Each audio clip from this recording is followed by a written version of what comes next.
would like to take this opportunity to introduce Ms. Vijayavalli. Ma'am is an associate professor for chemistry in St. Anne's College and has more than 35 years of experience in teaching and research. She is currently the additional controller of exams. Her work experience include research fellowship at Christian Medical College as a food analyst at King Institute Madras, teaching for competitive exams in Kolkata. She has authored textbooks and lab manuals for UG students of chemistry.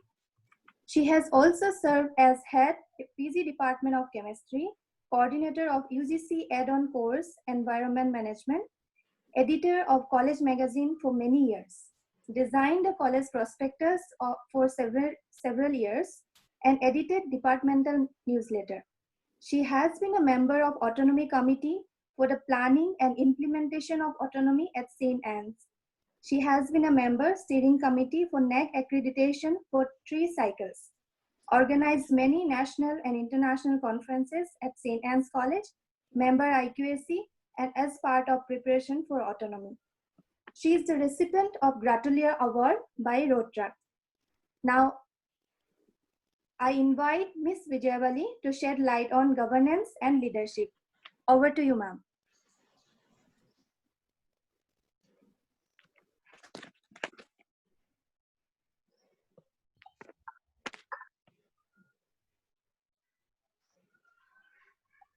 You can start, Ms. Vijayavalli. Yeah.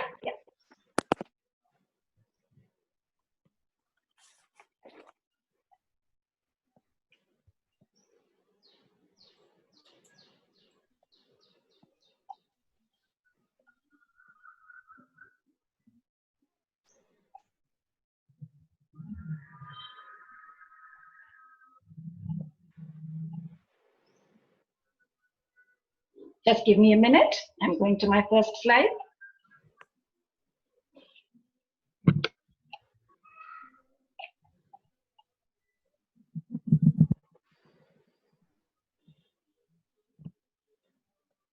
Yeah, can you see my screen clearly? Can you hear me? Am I audible? Yes. Yes, Good morning, everyone. I'm Vijayavalli Chandrasekharan from the Department of Chemistry. I welcome you all to the session on behalf of St. Anne's College and on my personal behalf. 3 times we have done this, and I've done Criterion 6 3 times. But before I start, I will give you a brief preview of what I'm going to talk about before I start my presentation. First, about the key indicators. For this criterion, whether it's autonomous or affiliated, UG or PG, the key indicators are the same. The marks breakup is the same because it's basically about the philosophy and style of your management. One more thing that you must note here is breakup of qualitative and quantitative metrics. Out of 16 questions, 10 are qualitative and only 6 are quantitative. So 52 marks out of the 100 are for qualitative questions. So remember, the peer team visit assumes great significance. It's 50-50 split.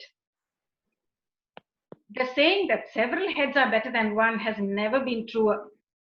Read the SSR thoroughly, discuss each question, understand, interpret, formulate, and then finalize your response. Especially in Criterion 6, you have policy matters cutting across criteria, and you need to be aware and incorporate those in your response. In the course of my presentation, I will also talk about some examples of activities that we have done at St. Anne's. But remember, each institution is unique in itself. I'm giving you examples that have worked for us. You have to choose activities that suit your context and your institution. Basically, you have to own your answers. Can we proceed now? That was my preview. The criterion: governance, leadership, and management. The key indicators are institutional vision and leadership, carrying 10 marks, strategy development and deployment, faculty empowerment strategies, financial management and resource mobilization, and internal quality assurance system. Let's go question wise. 6.1.1 is institutional vision and leadership. The question says, the governance of the institution is reflective of and in tune with the vision and mission of the institution. Describe your vision and mission statements clearly. All of us know that vision statement represents what an organization wants to become in the future, and the mission statement talks about what you're doing in the present to get there. I give you a couple of examples here. Google's vision statement to provide access to the world's information in one click. And Google's mission is to organize the world's information and make it accessible and useful. The vision statement of Tesla to create the most compelling car company of the world by driving the world's transition to electric vehicles. And what are they doing now? What is their mission? To accelerate the world's transition to sustainable energy. So state your vision and mission very clearly. Make sure that you have displayed it everywhere in your campus. You put it in your prospectus, you have put it in your handbook. Let the community around know what you stand for, what you represent. The next question is about effective leadership is visible in various institutional practices such as decentralization and participative management. Remember, the first rule of management is delegation. Nobody can do everything by themselves. Management of an institution is a team game. Imagine a cricket player bowling and then running to bat and then scrambling to catch it and then giving himself out. It doesn't work. So decentralization is a part of management practice. You have to give a case study depicting decentralization in your organization. You can give a list of committees, list of major decision-making bodies, deans, heads, and so on. You also have to describe a case study showing decentralization and participative management. We at St.Ann's, in our report, we talked about the Dean of Student Affairs role in the institution. You have to choose whatever applies to you. You could write about any specific committee which works independently. You could write about your heads of departments. You could write about your admission committee. Wherever the task is delegated and they're doing it independently, you can represent a case study. Next is strategy development and deployment. Basically, this is like the question that they ask in an interview. Where do you see yourself 5 years from now?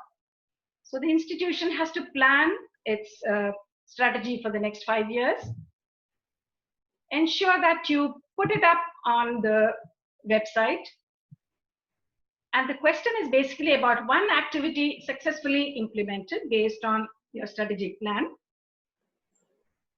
Remember, your strategic plan is based on many things. You arrive at your perspective plan based on your discussions with all your stakeholders, students, alumni, your faculty, the community around you, inputs from experts, inputs from academicians.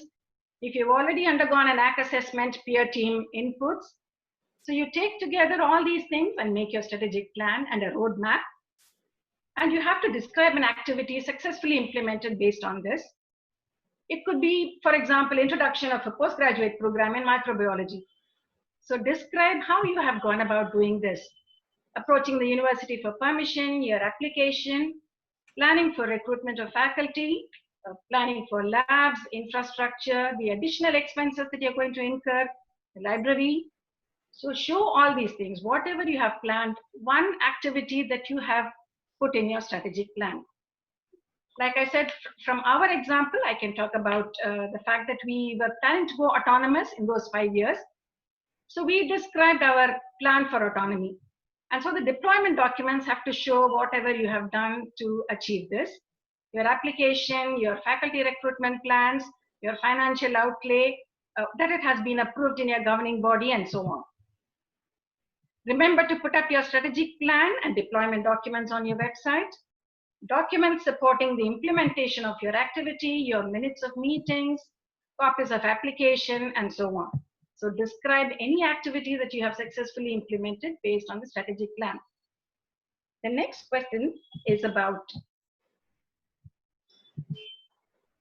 Functioning of the institutional bodies is effective and efficient as visible from policies, administrative setup, appointment and service rules, procedures, etc. Describe the organogram of your institution. I will talk about St.Ann's example once again. At St.Ann's, we have divided all our activities, the spectrum of activities, into 4 parts: academics, administration, student affairs, and examinations. Each is coordinated by a dean with various committees working under them. Whatever is the structure of your organization, put up your organogram. Remember, every successful organization needs an integrated planning system and a clear organizational structure that defines authority and accountability. Ensure that you have clearly stated policies for recruitment, service rules, procedures, grievance redressal mechanisms. In short, you can have a handbook of service rules and procedures, policies, grievance redressal mechanisms, and so on. Ensure that you have a handbook that conveys all these things very, very clearly. Next is about e-governance. We are coming across the first quantitative question now. I'll show you the data template, which looks very innocuous and very simple. This is your table. Look at the areas: administration, finance and accounts, student admission and support, and examination. The columns are very simple: name of the vendor.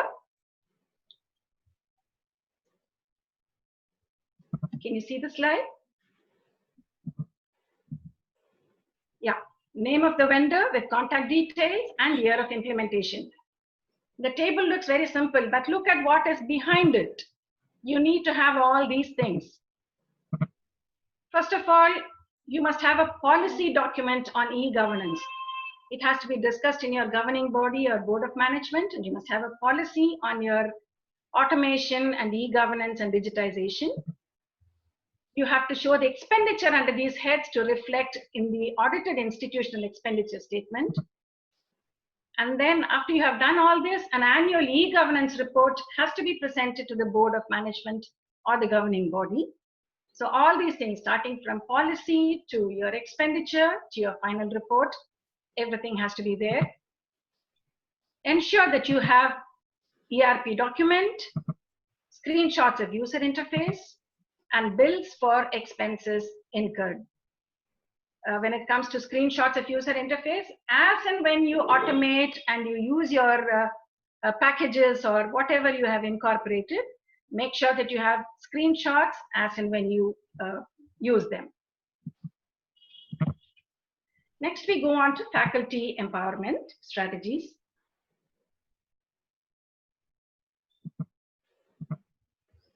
Remember, a captain is only as good as his team. The success of an institution depends upon how good the faculty is and how happy they are and how productive they are.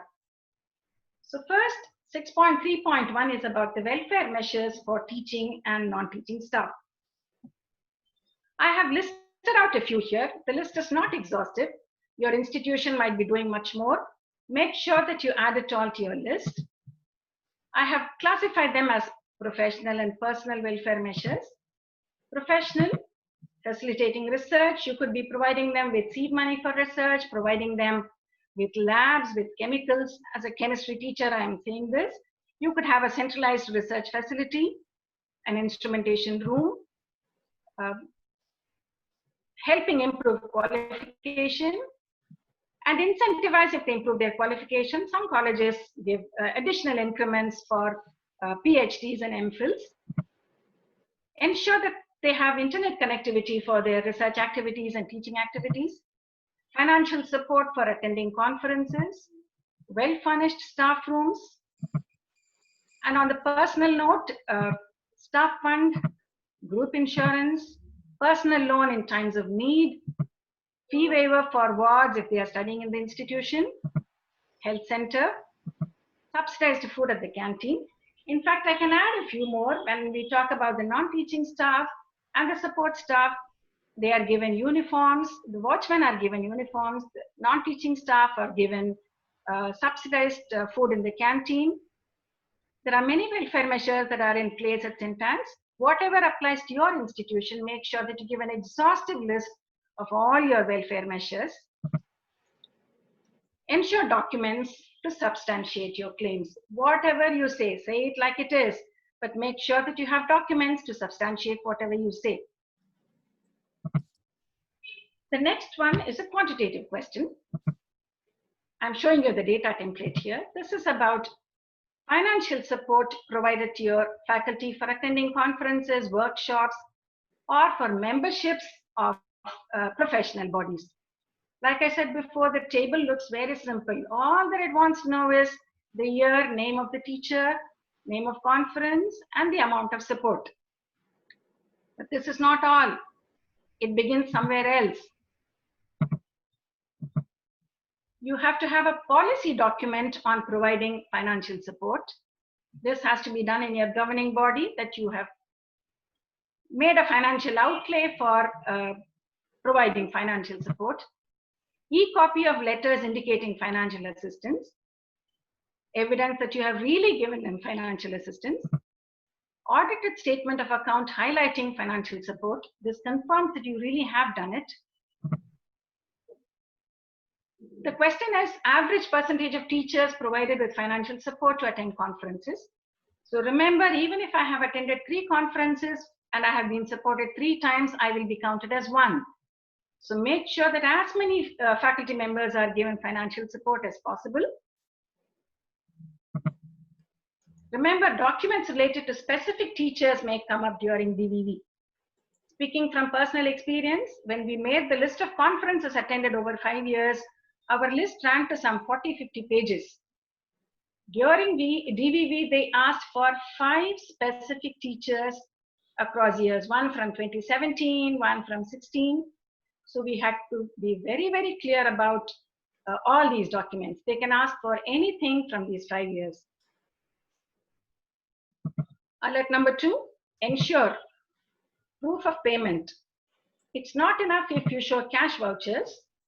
You have to show check payment or bank transfer documents. Ensure that you have proof of payment, because cash vouchers will not do. Since I repeat this once again, since it is about average percentage of teachers, the number of teachers matters every year. So divide whatever is your outlay. Make sure that as many teachers are given financial assistance as possible. The next is about programs organized by the institution. This is once again average number of professional development programs. Here you have to give the list of programs organized, the brochures and the reports about the programs, list of participants, photographs with date and caption, annual reports of the program. Whatever annual report you make and you submit it, your program should figure there. Documents of selected events can be asked for during your document verification and validation. So make sure that you have documents for everything. These professional development programs can be for faculty and for non-teaching staff. So make sure that you conduct programs for your non-teaching staff as well, for your administrative staff. It could be programs on automation or programs on IT skills or spoken English or communication skills or front office training. So make sure that you have training programs for faculty and also for non-teaching staff. As many programs as possible, because you're talking about the number of programs. Like I said, documents of selected events can be asked. So have documents of every event that is featuring in your list. One more alert. Seminars or invited talks cannot be included in this. This is only about professional development program for teaching and non-teaching staff. So go through the SOP. Like I said in the beginning, read the SSR thoroughly. Look at your document templates, data templates. Go through the SOP, which clearly tells you what is on and what is not on and what you need to have. So remember, seminars or invited talks cannot be included in this. Next is average percentage of teachers undergoing online or face-to-face faculty development programs. This is once again across 5 years. you're counting teachers. So make sure that as many teachers from your institution attend these programs as possible. And what you need to have, refresher or orientation or any other for a period stipulated by UGC or AACT, list of the participating teachers, e-copies of certificates, annual reports highlighting the same. Remember, one teacher attending one or more in a year is to be counted as one. So even if I have attended 4, I'm going to be counted as 1. So make sure that as many people attend these programs as possible. Documents related to specific teachers can be asked during DVV clarification. Once again, I draw on my personal experience. When we had put this up, they asked for certificates of 5 teachers out of all the programs that we had listed. So make sure that you have everything. Whatever you put in your SSR, make sure that you're able to substantiate it with documents, copies of certificates, brochures, and so on. One more alert, attending seminars, invited talks, not to be considered. Programs of duration less than 1 week also will not be considered. Any faculty development program, minimum duration of 1 week. So anything less than 1 week, you cannot include it in your list. The next one, the institution's performance appraisal system for teaching and non-teaching staff.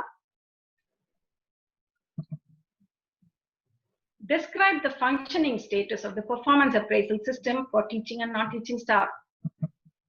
Basically, performance is done by self-appraisal, by students, by the head of the department, by the head of the institution, by peers, by senior faculty, by administrative head in the case of office staff or non-teaching staff. You could have your own methods in your institution. Make sure that you include it. And action taken report post the appraisal. It's not enough if you appraise. You have to take corrective action or appreciation. Remember, appraisal can be a simple email expressing appreciation that, Poppy, you have done this report well. Or it could be a reprimand. Or if some non-teaching staff is not performing up to expectation, you could try job rotation to relieve monotony. So whatever action you take, let it be reflected in the report that you present. So performance appraisal by all these, self-appraisal, students, head of the department, the head of the institution. And at the end of it, what has happened? Action taken report post the appraisal. Ensure that you have all this. The next one is financial management and resource mobilization.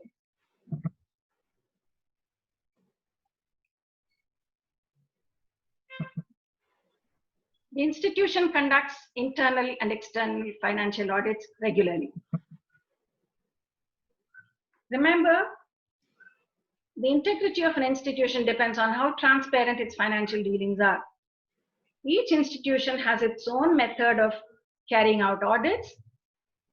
The question is about the various internal and external audits carried out during the last 5 years with mechanism for settling audit objections. At St.Ann's, we have an internal and external audit. The internal audit is carried out by the auditors appointed by the Society of Sisters of St.Ann. And the external audit is carried out by auditors appointed by the government of Telangana. For each of your institutions, you will have your own mechanism of audits, enumerate the methods, and talk about your auditing procedures, and describe how you have handled objections raised during audits. This is one question that has to be handled by your office, by your finance officer, the head of your institution, and the governing body. Ensure that you have all these details.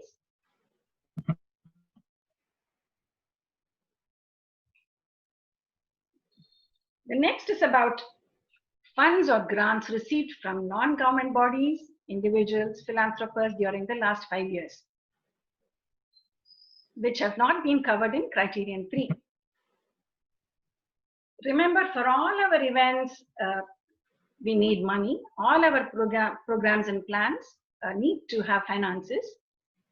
So when we organize conferences, seminars, we approach sponsors. In your college magazine, there could be advertisements. There are multiple avenues of raising money. You approach various funding agencies. So here you talk about all those things. Only thing is we are excluding factors that have been covered in criterion 3. So we are talking about individuals who can donate to the college, philanthropists who are willing to fund specific projects in a college, and so on. So what you need to have is annual audited statements of accounts highlighting the grants received. Every paisa has to be accounted for, every rupee has to be accounted for. Copy of letter indicating the grants, funds received from respective agency as stated in your metric. Remember, funds from own institutions or own trust and its sister institutions are not to be considered. Contribution in the form of equipment, software, etc. is not to be counted.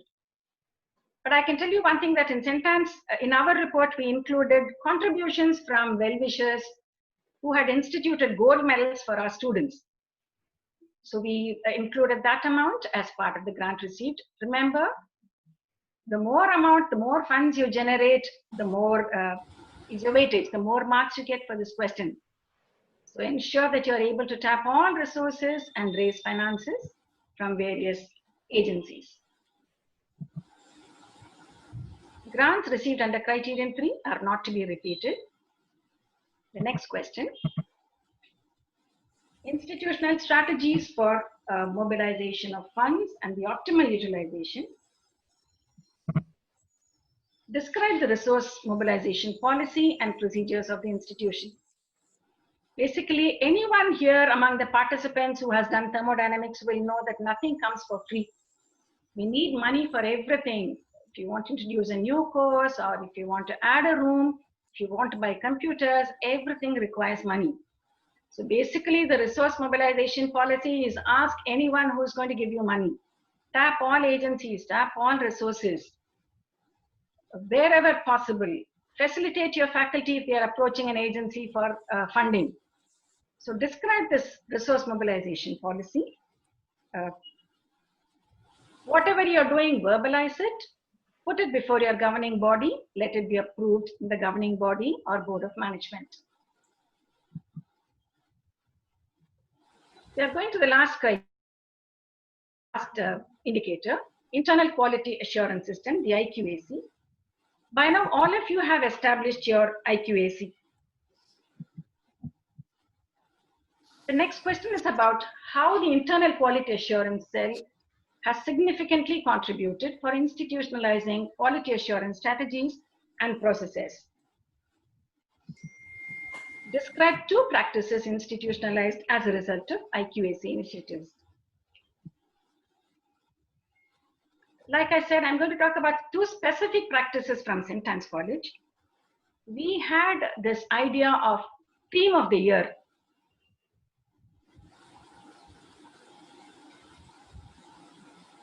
I think somebody very enthusiastically is scribbling on the screen. May I request you to desist from doing that.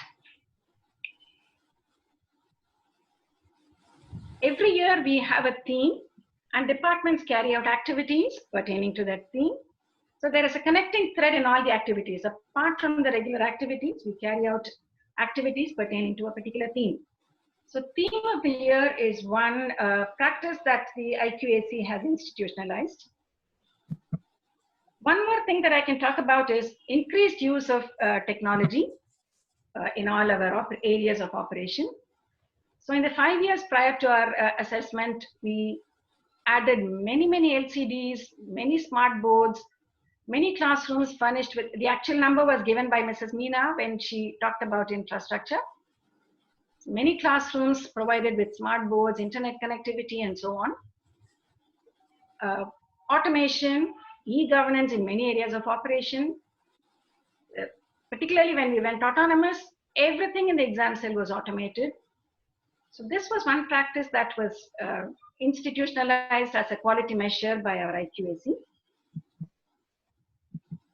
The next is about reviewing teaching learning process, structures and methodologies of operations and learning outcomes. If you're going for your first cycle, you can talk about improvements made for the preceding 5 years with regard to quality. I can talk about what we have done once again. Academic audit by the IQAC is one way of reviewing what's going on. So you keep track of what's happening by an academic audit, internal and external. The IQAC members would visit all the departments and inspect activities that have been carried out. We also call external members to come and inspect our files and activities that have been carried out. One more mechanism is the meeting of the heads of departments with the IQAC team. In fact, we used to call it coffee with the coordinator. So where all the heads meet with the coordinator of IQAC and discuss the plans that they had at the beginning of the year and how well they have been able to implement it. So plans versus implementation, review process goes on. And then you can initiate corrective measures where necessary. The last one is about a quantitative question about the quality initiatives of the IQAC. Data template is like this. Regular meeting of the IQAC, feedback collected, analyzed and used for improvements, collaborative quality initiatives with other institutions, participation in NIRF, any other quality audit recognized by state, national or international agencies. The table looks like this, but what you need to have is this. What are the quality initiatives? Minutes of meetings of IQAC, feedback analysis and action taken report, collaborative quality initiatives taken with other institutions, supporting documents as per whatever options you have chosen, documents pertaining to NIRF if you have applied for certification, ISO or NBA or any other quality agency certificate, provide web link of annual reports, e-copies of accreditations and certification. Remember, collaborative quality initiatives with sister institutions under the same management will not be considered.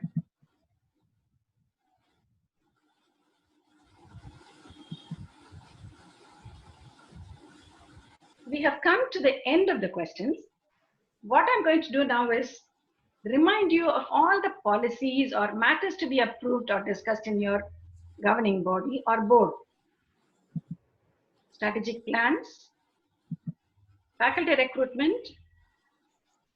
Remember, every year when you have your governing body meeting, you will talk about the requirements of faculty. You will place an advertisement in the newspaper. So faculty recruitment, plans for introduction of new courses, e-governance proposals and approval, fund mobilization policy, research promotion policy, welfare measures, feedback and action taken report, infrastructure augmentation, maintenance contract, lease agreements, and so on. So that was about your governing body and whatever policies, matters have to be discussed and approved in your governing body.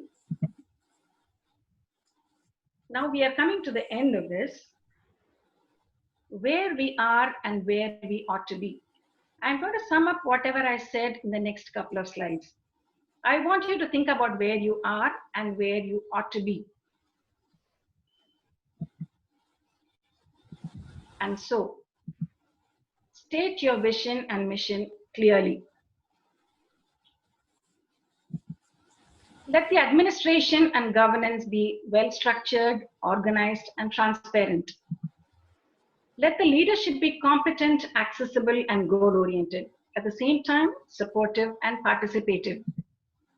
Let the institution function in a democratic style with decentralized governance, enabling participation of the faculty in every significant development of the college.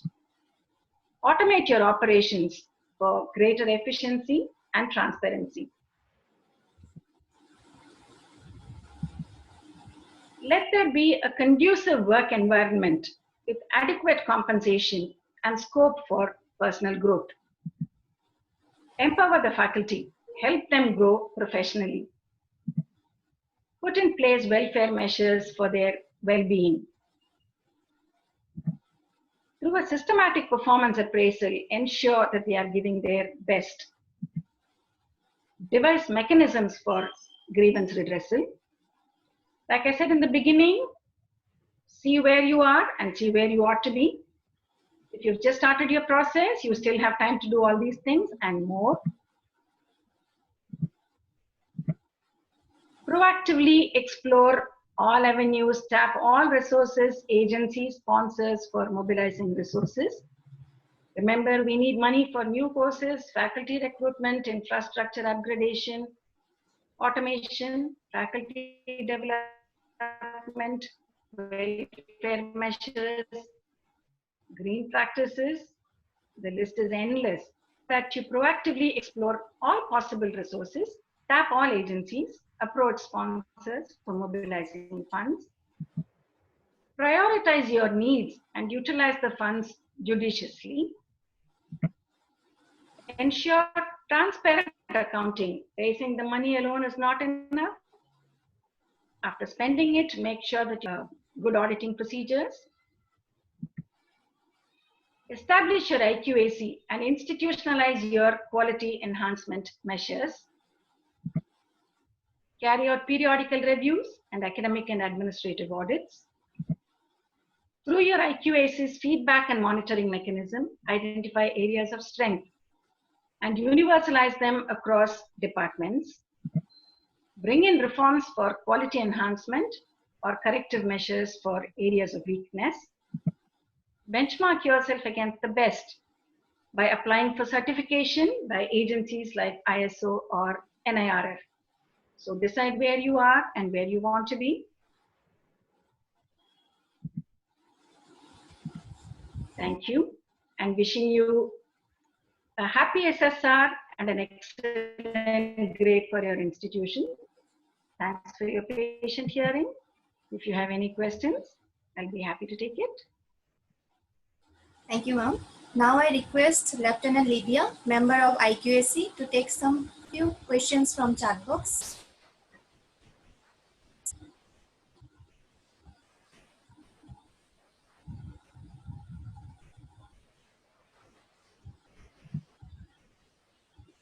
Lydia, can you unmute it?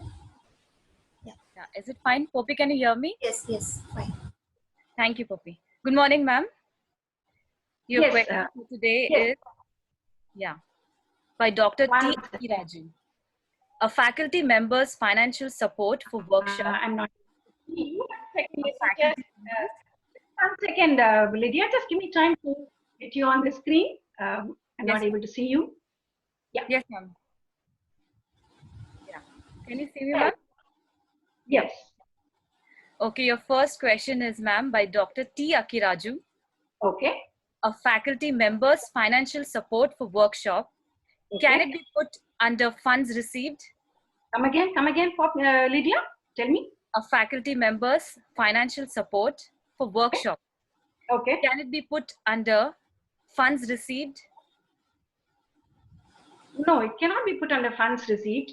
Financial support is what is provided by the institution to the faculty member for attending a conference. So it is expenditure from the institution. It Okay. cannot be put under resource. Okay, ma'am. Yeah. Next question by the same person. Yeah. Appreciation in the staff meeting Okay. for a faculty awarded PhD. Okay. Does it come under appraisal? The appraisal has to be officialized. If you have recorded minutes of the staff meeting in which appreciation has been expressed, you would include it. But you must have formal arrangements for appraisal. Like I said, self-appraisal forms are distributed and you make a report of what you have done in the year and how you have assessed yourself. And then you're assessed by the head of your department, the head of the institution, or by your peers or senior faculty. So there has to be a formal way of appraisal. That's why the question says, what is your established practice of appraisal? Appreciation in a staff meeting is a little more informal, but of course you could record the minutes and show it. But you need to have a well-established mechanism of how you go about performance appraisal. And remember, there has to be an action taken report presented to the governing body at the end of it. Okay, next question by Subba Raju ma'am. This is Yes. about IQAC team. Okay. What are the guidelines to frame IQAC team? What are the qualifications required to be a IQAC member and coordinator? Yes. So the IQAC is a team of staff members that you choose from within your college, and there are also external members. In fact, when Dr. Smitha talks about documentation in the end, she will also touch upon this. Within your college, you elect a senior person who has an idea of what is going on in the college. You can make her or him the coordinator. I keep saying her because we are a women's college. It could be him as well. And then you choose a team of committed, dedicated teachers to form your team. It is entirely left to the organization to decide what the team is going to be. The number and composition is given. In fact, Dr. Smitha will be talking about it at the end of the day. That is how you constitute your IQAC. Basically, you are constituting your IQAC to institutionalize quality enhancement measures. Because the IQAC is going to review all your processes, it is going to suggest improvements for quality. Wherever there are lacunae, you will discuss reformative measures. So IQAC is very, very important. So constitute a team of good people, committed people to form your IQAC. Okay. Next question by Dr. M. Farida Begum. What is the role of IQAC during peer team visit? IQAC is everything during peer team visit. They organize the whole thing. I will describe what happened in our own institution. Before the peer team arrived, we had a series of meetings organized by the IQAC, where the steering committee, the planning committee, all of us sat. From deciding the route plan of the peer team, which department they will go to first, floor-wise plans were made. Minute-to-minute visits were planned. Who is going to receive them at the airport? Now, of course, it is not there, but earlier we have done it. Every detail was planned by IQAC and communicated. All the activities that were to be organized during the peer team visit, everything was done by IQAC. Like I said, literally minute by minute planning. So the peer team is completely coordinated by the IQAC from start to finish. From the time they enter, the IQAC coordinator presents a report, the principal presents a report. At the end of the visit, there is an exit meeting. Everything is organized by the IQAC. Okay. We can take more questions later. Madhu ma'am? Okay, ma'am. We'll take it later. Thank you so much. Thank Thank you, you, ma'am. Lydia. Thank you, Lydia. Thank you, dear participants, for your wonderful questions. Thank you, ma'am. It was very wonderful session. Effective functioning of an institution can be determined by policies, practice,